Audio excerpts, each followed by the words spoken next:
After months of delay, Parliament has finally been able to publish its report into allegations of Russian interference in British public life. It accuses the government and the intelligence services of failing to investigate the nature of the threat and how it might have affected, for example, the 2016 EU referendum.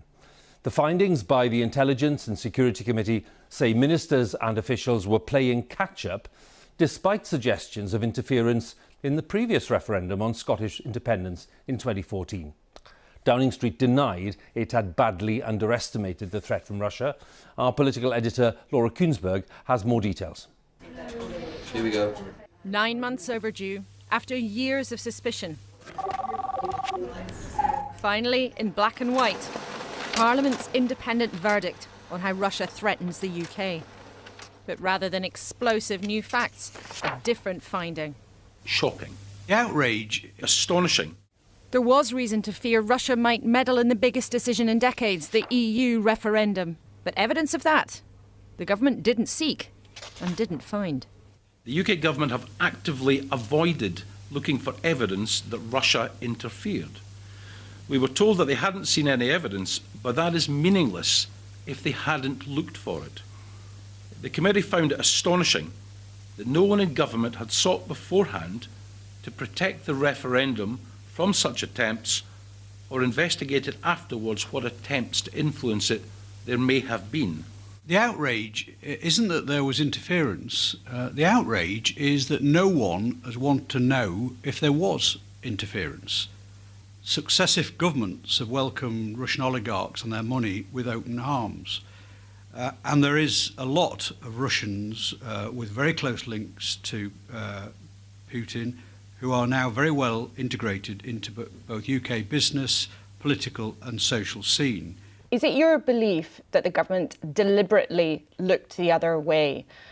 Or do you think that they simply dropped the ball in terms of looking for political interference? And who do you hold responsible? I wouldn't want to say that the UK government deliberately avoided asking the questions.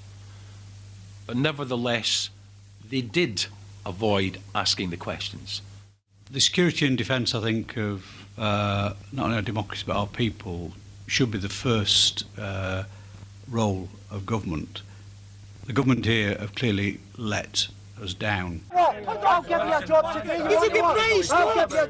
MPs say there's reason to believe Russia tried to interfere in the vote on Scottish independence in 2014, but there wasn't the capability or the curiosity to monitor interference in the EU referendum. As successive prime ministers tried to manage the awkward diplomatic dance, oligarchs are accused of trying to buy influence in London. The committee also claims Number 10 misled the public when they said there wasn't time to complete all the checks and process around the report before last year's election. Are you saying he's lied about why it should be published? I know there's a new thing that if Number 10 says something, it's got to be true. Unfortunately, on this occasion, it clearly wasn't. Number 10's adamant they did nothing wrong and the EU referendum was fair. Did Russia interfere?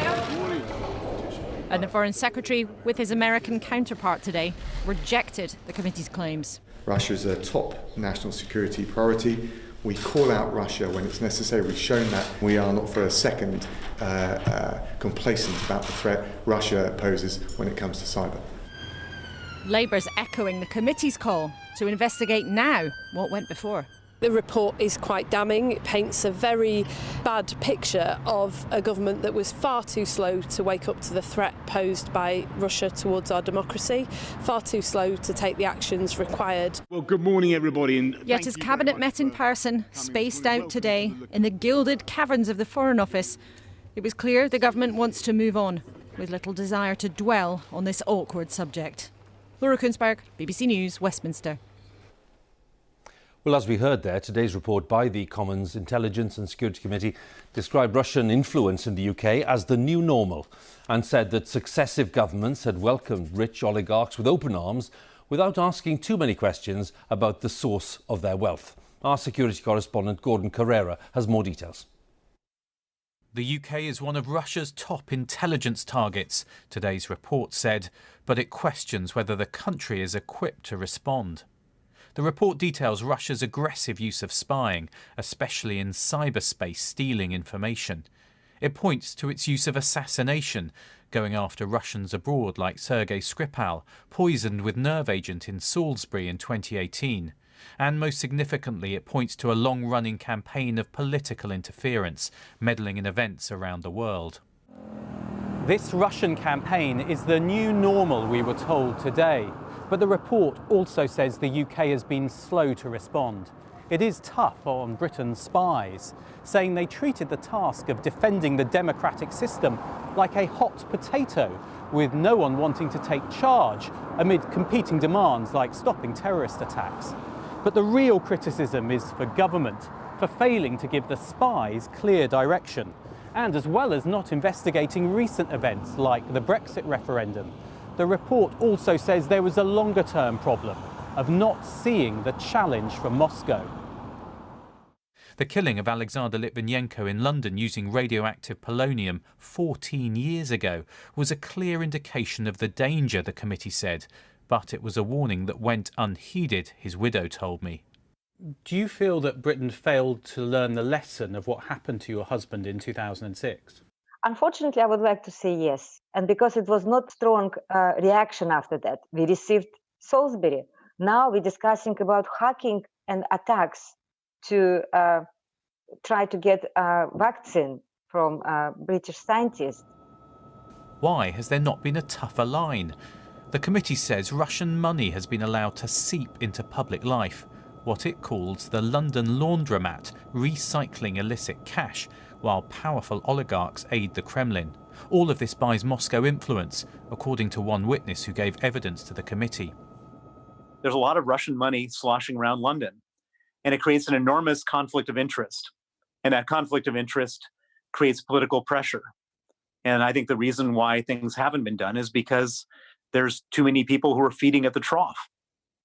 There had been speculation that one former Russian official, now a British citizen, who's given more than £1 million to Conservatives might be named in the report. But he was not. And he told me there was a Russian threat, but it's about more than money.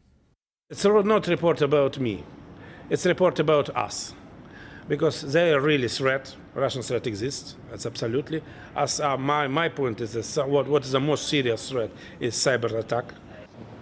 Existing laws may be out of date and new powers needed to counter Russian spies and influence, the committee said. But today's report also raises questions as to whether the British state has not just the tools, but the desire to confront Moscow. Gordon Carrera, BBC News. Let's go live to Moscow tonight and talk to our correspondent, Steve Rosenberg. Steve, is there any specific response there in Moscow, other than a kind of blanket rejection, to any of the points raised by the committee? Not really, Hugh. No, Moscow did today what Moscow always does in this kind of situation when accused by the West, and that is to deny everything. So we heard the Russian Foreign Ministry dismiss the Russia report as Russophobia and fake. We heard the Kremlin say, well, Russia's never meddled in any election in Britain, America, anywhere.